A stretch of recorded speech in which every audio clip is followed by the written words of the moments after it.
In 1526 and again in 1528, Sebastian Cabot explored Paraguay when he sailed up the Parana and Paraguay rivers. Paraguay was governed by 3 dictators during the first 60 years of independence. The third, Francisco Lopez, waged war against Uruguay, Brazil, and Argentina in 1865 to 1870, a conflict in which half the male population was killed. Federico Franco is currently the president of Paraguay. He's been in office since 2012. Their Independence Day is May 14, though it is celebrated on May 15. The president is both the chief of state and head of the government. Voting is mandatory for all citizens between the ages of 18 and 60. In the 1980s, approximately 92 to 97% of all Paraguayans were Roman Catholic, and the rest were Mennonites or members of various Protestant groups. Distribution of wealth and income is extremely unequal in Paraguay. 60% of the population in rural areas live in poverty. Language is an important marker of social class. For example, the upper class speaks Spanish while the lower class speaks Guarani. The women dominate the domestic sphere while the men dominate the public sphere. Women assume roles in political parties, but positions of power are held by men. Paraguay was the last nation to grant women the right to vote, which was in 1961. Corn and beef form their basic diet. Typical dishes include locro, which is a corn stew. The main meal of the day is eaten at noon, and it usually includes corn.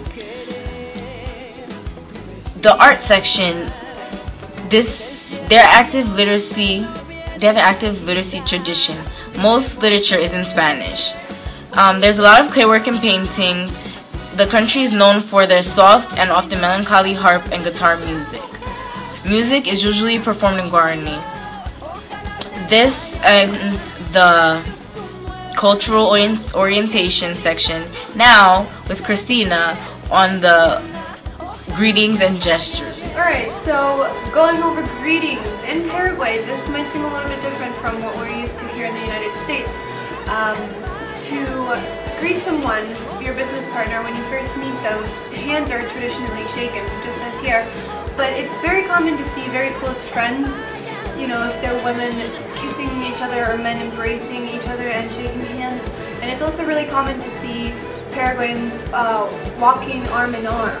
So if they're close friends. And when addressing someone in Paraguay, make sure you use their title and their last name. For example, we all know that in English that would be Mr. Smith, and in Spanish that's Señor Smith or Don Smith.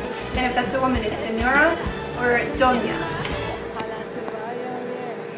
Now for gestures, in Paraguay some things are a little different, so it's good to know a few things. First up, conversation distance is much closer there than we're used to in the United States. So don't try to back away from your business partner. They'll probably end up closing the space between you anyways. And also, a thumbs up gesture means okay, so we're used to that. But avoid doing this because when turned certain ways, it could mean obscene things. And also, don't cross your second and index finger because that's considered obscene. Winking has many sexual connotations, so that should be avoided at all times. Also, avoid bad posture. It's very important. The way you carry yourself says a lot about your personality, so don't slump in your chair. It's considered impolite. And also don't rest your feet on any sort of objects. That's considered very rude too. Now we're going to hear from Brittany with specific business practices. Paraguay is the only South American nation with 2 official languages, Spanish and Guarani. Most executives speak Spanish, if not English. However, every politician and civil servant is required to be fluent in Guarani. So if you expect to deal with the government, you may find a Guarani interpreter to be of use. Most business entertaining is done over dinner, which is held late, often at 9 or 10 p.m. Most restaurants will not serve dinner before 9. Dinner is considered a social occasion, so do not try to talk business unless your counterpart brings it up. Punctuality is not a high priority for Paraguayans. Foreigners are expected to be on time though. Despite their formality, business meetings rarely start on time. It would be unrealistic to expect your Paraguayan counterparts to be prompt. The best time of the year to conduct a business meeting in Paraguay is from June through October. Little business is accomplished during the 2 weeks before and after Christmas and Easter or during Carnival, and the mornings are the best times for your appointment. The business dress in Paraguay is conservative.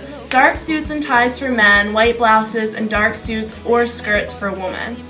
And, as in any country, any gift given should be of high quality. If the item is produced by your corporation, the corporate name or logo should appear discreetly, not emblazoned over the whole surface.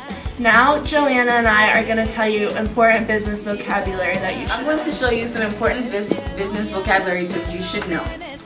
Anuncio, cartel, Advertisement, acuerdo, pacto, agreement, trato, bargain, marca, brand, compañía, company, camino, curso, direction, economía, economy, seguro, insurance, dirección management, y trabajo. work. How are you? Are you okay? Oh, no quiero hablar contigo. What now? Hola, Nice to meet you. Nice to meet you too. Vamos. ¿Qué necesitas hacer primero? No entiendo. What do we need to do first? Oh, advertisement. Anuncio. Oh, anuncio, sí, la economía de Paraguay es buena ahora. Economía. Economy. Sí.